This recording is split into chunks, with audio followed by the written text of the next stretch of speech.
मुझे खेद है कि इस चर्चा में ऐसे संगठनों का नाम लिया गया, उन्हें यहां घसीटने की कोशिश की गई जो स्वतंत्र संगठन है, जो अपने राष्ट्र निर्माण में, चरित्र निर्माण के काम में लगे। मेरा इरादा, मेरा उल्लेख आरएसएस से है। आरएसएस के विचारों से किसी का मतभेद हो सकता है, लेकिन आरएसएस पर जिस तरह के आरोप लगाए गए, उन तरह के आरोपों की कोई आवश्यकता नहीं थी। और कांग्रेस पार्टी में और दलों में भी आरएसएस के रचनात्मक काम के लिए लोगों के दिलों में आदर है, सहयोग है। अगर वो दुखियों की बस्ती में जाकर काम करते हैं, अगर वो जाकर आदिवासी इलाकों में शिक्षा का प्रसार करते हैं, तो इसके लिए उनका अभिनंदन होना चाहिए, इसलिए उनको पूरा सहयोग दिया जाना चाहिए। अध्यक्ष महोदय, और यूनाइटेड फ्रंट में भी आप जिन्हें नेता बनाने जा रहे हैं, श्री देवेगौड़ा जी, वो भी आरएसएस की अच्छाइयों से परिचित हैं और आरएसएस की प्रशंसा कर चुके हैं। अभी आरएसएस की 20th एनिवर्सरी हुई थी। आरएसएस की ओर से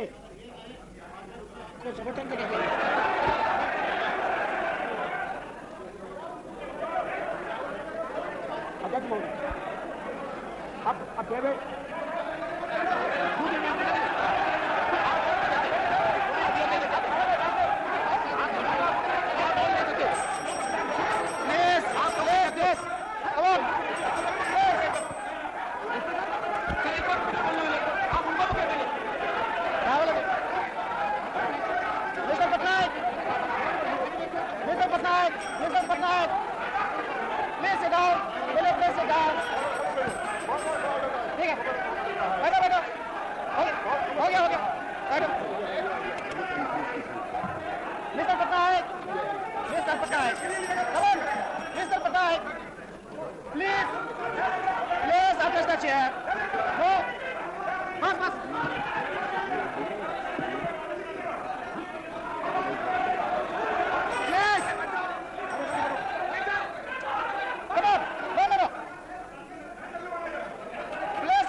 मैं अपने दल के सदस्यों से कहना चाहता हूं।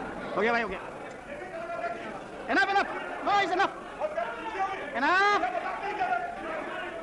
ये एक और था जिसमें हमारे दलित कितने थे, ये नहीं है।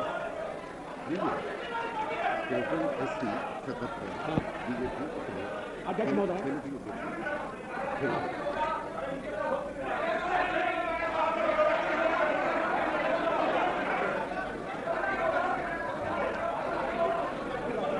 अध्यक्ष महोदय,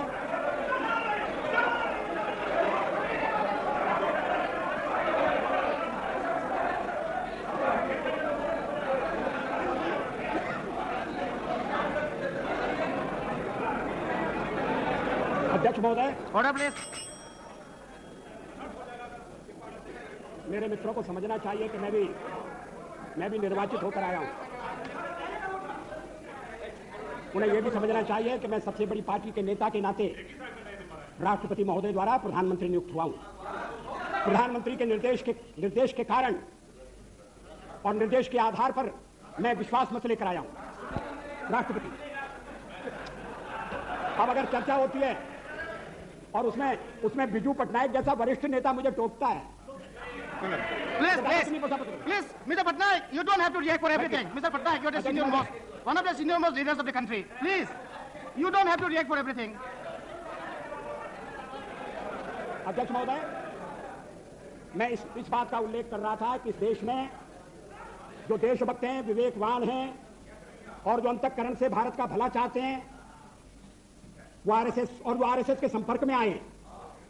वो जानते हैं कि संगठन देश हित की सेवा के लिए समर्पित है। और अभी और मैं इसका ताजा उदाहरण देता हूं।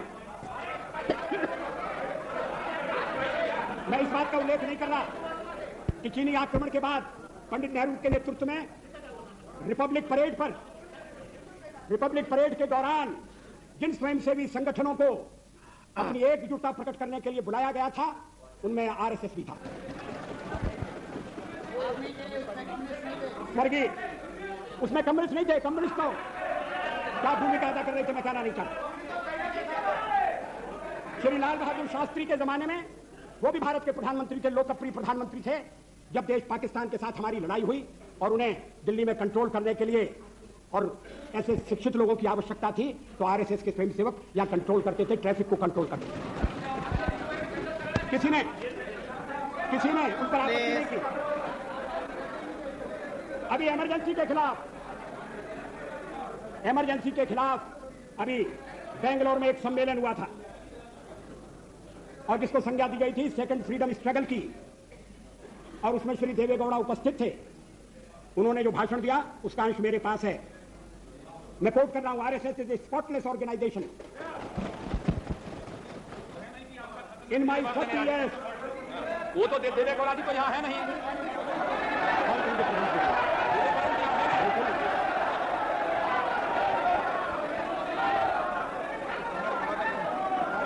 Speaker sir, allow the Prime Minister to speak. ये तो पढ़ा जाए। Allow the Prime Minister. Absolutely false and fabricated. Absolutely false and fabricated. He is trying to malign Devegoula in a manner that he is trying to make confusion among the United Front. That is his intention. That is his intention. And the Prime Minister was not he was talking below the bed. He is not going to the bed. Sir, again, but again I am trying to explain. Mr. Speaker, in Bangalore, we can authenticate the statement of Devegoula where he said about RSS, Nishkalanka Charitrena Devegoula. I can give you Kannada Prabha to Indian Express, and it is authenticated. It is quoted from newspaper. What is happening in it? What is happening in it? Speaker, sir, it's not published in almost all the newspapers of Karnataka. Sir, I will allow you. One by one, please. One by one. Mr. Ahmed, I will come to you. Listen, Speaker, sir, what happened to your ears? Do you have ears? Have you got ears or not? Come on. Sit down. I have given him the permission to speak first. Sir, I draw your attention to Rule 353. No allegation of a deformity or It is not an allegation made by a member against any person unless the member has given adequate advance notice to the Speaker and also to the Minister concerned, so that the Minister may be able to make an... No, not only Minister, members also. Already got in the rules. Members also. Therefore, sir, can any member... Chair can assist us also in this matter. So, Chair can assist also. Can any member... rule पढ़ते नहीं है, एक rule 353 पढ़ा है। Rule पढ़िए ना, आप पढ़ा रहे हैं। ठीक है, आप पढ़िए। हमें पढ़ा है, आपको जवाब दिया। आप पढ़ लीजिए 353। What about the state Prime Minister is calling? Mr. Minister, almost all of you of Karnataka. Honorable Speaker. जवाब दिया मैं बोलो इलेक्शन बोलती हूँ। Sir, again, sir. 352.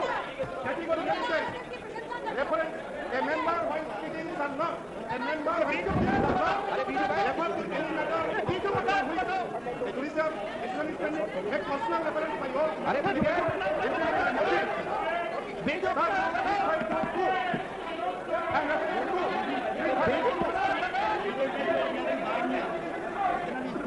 Rule 352.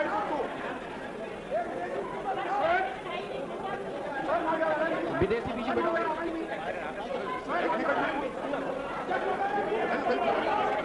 Yes. Have you finished? Mr. Jena, have you finished? Anyway, you are finished. Honorable Speaker. The rule 353. Let us listen to him. The rule 353 is very clear. No allegation of Questions to be divided, to be decided. You know, I think it will be. I don't like to give a final ruling on that. If the Prime Minister can avoid it at the moment. Yes. I'm sorry. Will you allow me to? Yeah, Prime Minister. Just one minute. मैं बेंगलोर में आयोजित एक समारोह का उल्लेख कर रहा हूं कि समारोह में अन्य लोगों के अलावा श्री देवेगौड़ा उपस्थित थे। वो इमरजेंसी के इमरजेंसी के खिलाफ आयोजित समारोह था, वो उस समारोह की तारीख है 26 जून 1995। अगर श्री देवेगौड़ा का बयान गलत होता, अगर जो अखबार में छपाए उनका सब अखबारों में गलत बयान छपता। आप सुनिए। प्लीज अध्यक्ष महोदय, इस बयान का कोई खंडन नहीं आया। श्री देवेगौड़ा अगर इस बयान को गलत समझते, अगर ये मिस रिपोर्ट हुआ है तो खंडन भेज सकते थे, क्लैरिफिकेशन भेज सकते थे। ऐसा तो उन्होंने नहीं किया। अब अध्यक्ष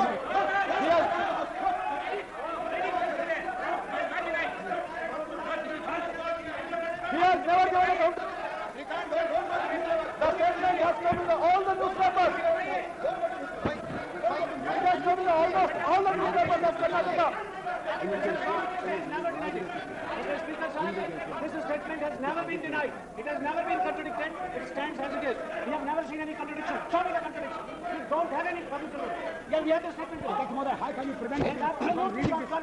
Joshi ji, Mr. Prime Minister, now the honorable member, Mrs. Jena, is now on this call. Please. अरे सुनो भाई, क्या आप लोग क्या बात कर रहा है? We have an audio and video cassette of that program. We have the audio and video cassette of that program. What he's saying, I'm ready to submit to the House the audio and video cassette of the program. We have an audio and video cassette. What he's talking about? Yes, we are. He's misleading the House. I can give you the audio and video cassette of the program. The House should not come to this level. I can give the audio and video cassette. हमने programme किया, we organize the program. He can't go over this. I have the audio and video cassette. I didn't give it to him.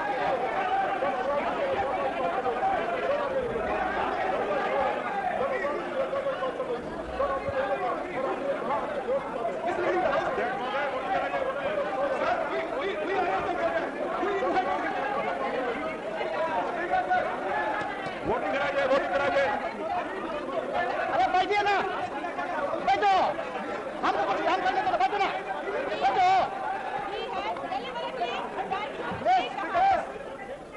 Uma ji, come on, let us conduct the house. Come on, please. I want to go.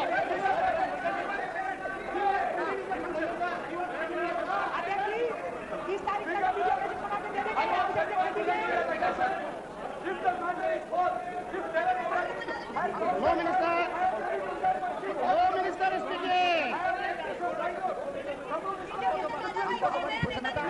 दो minister को बोलने दो, कानून मंत्री जी को बोलने दो।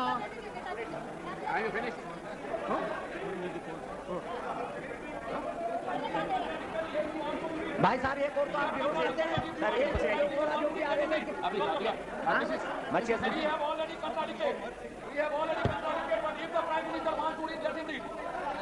जो आरएसएस का प्रशंसक है, आरएसएस की शाखा में गया हुआ है। Okay, all right. If the Prime Minister, Shuna Baba, and if the Prime Minister is willing to authenticate the document, go ahead.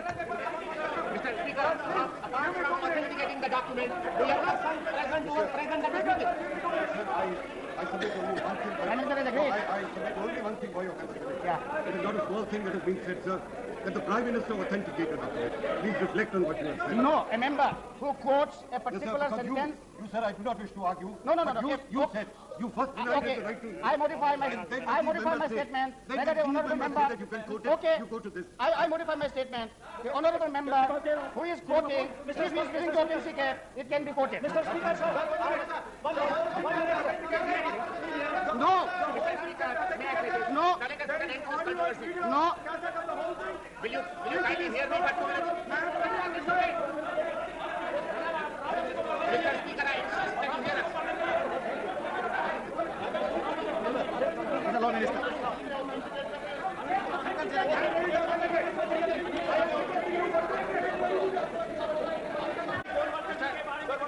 I have allowed the Prime Minister to quote it. Yes. He can quote. And he is doing it as a right, not by grace of anyone. He is reading this document as a matter of right, not as a matter of grace from anyone. I have allowed reserve your vote.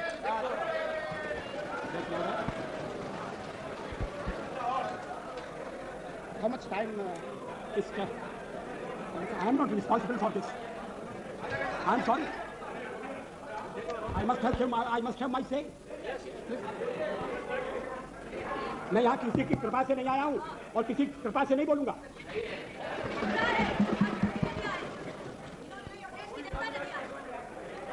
इस चर्चा में RSS का नाम मैंने नहीं लिया. इस चर्चा में आरएसएस का नाम कॉमरेड इंद्रजीत गुप्ता ने लिया. उन्होंने आरएसएस के साथ हमारे संबंधों का भी निरूपण किया. अब आरएसएस के बारे में क्या राय है, और अगर श्री देवेगौड़ा जैसे व्यक्ति की राय है तो ये अभी तक क्या हुआ था? अध्यक्ष महोदय, और बीच में ये कहा गया कि ये गलत है, और उस समय मैंने निवेदन किया कि 26 जून 1995 का फंक्शन है, 1995 का 1977 के बारे में. Please, let the Prime Minister speak. You must have confidence in your Prime Minister.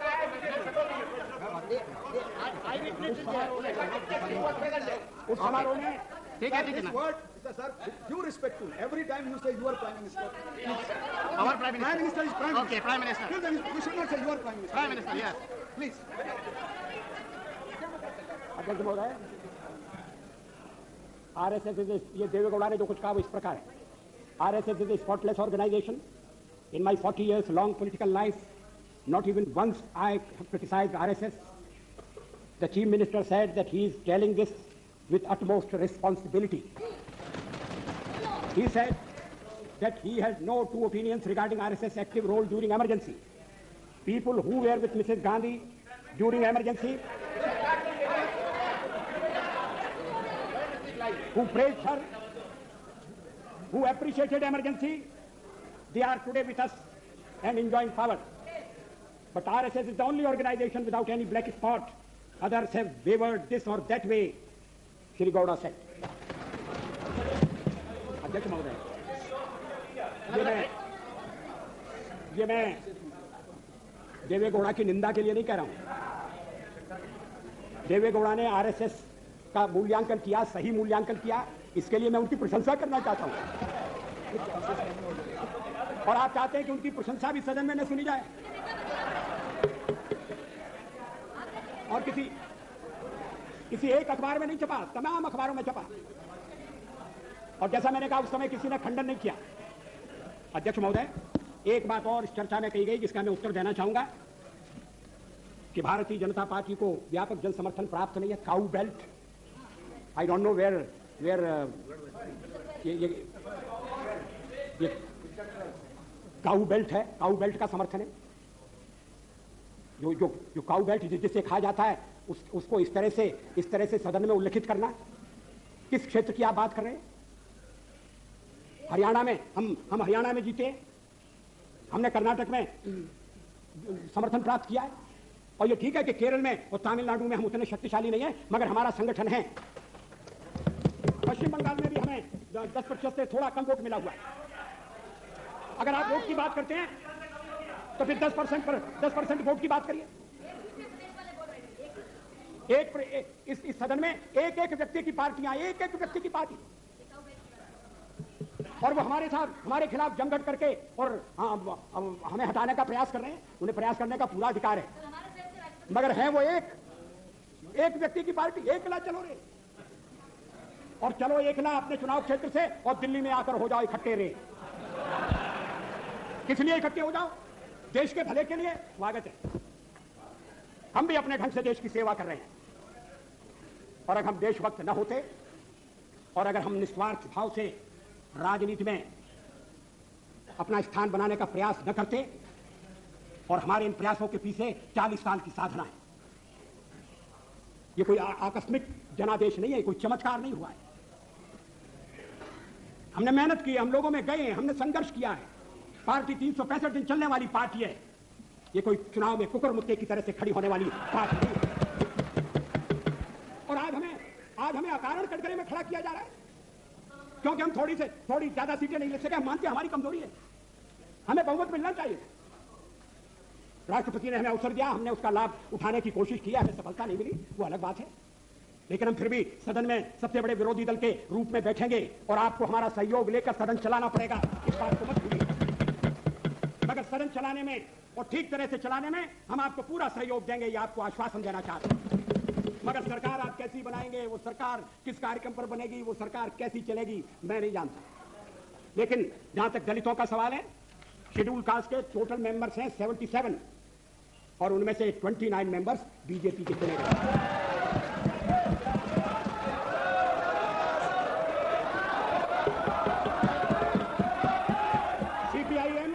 CPIM के 5 मेंबर हैं, सीपीआई 1 मेंबर है, कांग्रेस 15 मेंबर है, जनता दल 7 मेंबर है और सबसे ज्यादा हमारे मेंबर हैं। और एसटीसी में भी, शेड्यूल ट्राइब में भी total number of seat is 41, BJP 11। हमारा जनाधार नहीं है, हमें लोगों का व्यापक समर्थन प्राप्त नहीं है। अगर आप हमें छोड़कर सत्ता बनाना चाहते हैं और आप समझते हैं कि वो सरकार टिकाऊ होगी, मुझे तो उसके टिकने के लक्षण नहीं दिखाई देते। वो पहले तो उसका जन्म लेना कठिन है, जन्म लेने के बाद जीवित रहना कठिन है। और ये सरकार अंतर विरोधों में घिरी हुई देश का कितना लाभ कर सकेगी, ये एक प्रश्नवाचक चिन्ह है। हर बात के लिए आपको कांग्रेस के पास दौड़ना पड़ेगा। और जब आप उन पर निर्भर हो जाएंगे, अभी तो मैं नहीं जानता, पहले चर्चा हुई कि कुछ शर्तें लगाई जा रही, फिर चर्चा हुई कि कोऑर्डिनेटिंग कमेटी बनाना पड़ेगी। फ्लोर पर भी हम लोग कोऑर्डिनेशन करते हैं, उसके बिना तो सदन नहीं चलता। आप सारा देश चलाना चाहते हैं, बड़ी अच्छी बात है, हमारी शुभकामनाएं आपके साथ हैं। हम अपने देश की सेवा के कार्य में जुटे रहेंगे। हम संख्या बल के सामने सर झुकाते हैं और आपको विश्वास दिलाते हैं कि जो कार्य हमने अपने हाथ में लिया है, वो जब तक राष्ट्रीय उद्देश्य पूरा नहीं कर लेंगे, तब तक विश्राम से नहीं बैठेंगे, तब तक आराम से नहीं बैठेंगे। अध्यक्ष महोदय, मैं अपना त्यागपत्र राष्ट्रपति महोदय को देने जा रहा हूं।